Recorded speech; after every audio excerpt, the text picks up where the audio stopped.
o bawal lumabas.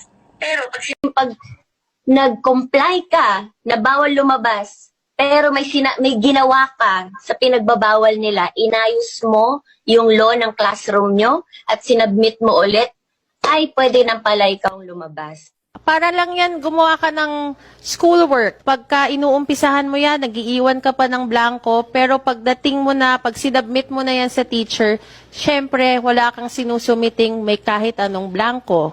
Buti rin nakapag-harvest na tayo dito sa amin, nakapag-harvest na kami, kakatanim lang eh. So, hindi, buti na lang yung timing, hindi yung bago aani, nakapag-ani na tayo.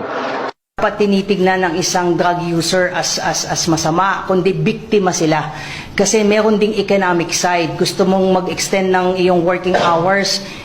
Take a case in point, yung ating mga konduktor, yung mga driver na nahuhuli po na pag nag-positive sa drugs, ang reason nila kasi grabe yung biyahe, kailangan nilang manatiling gising.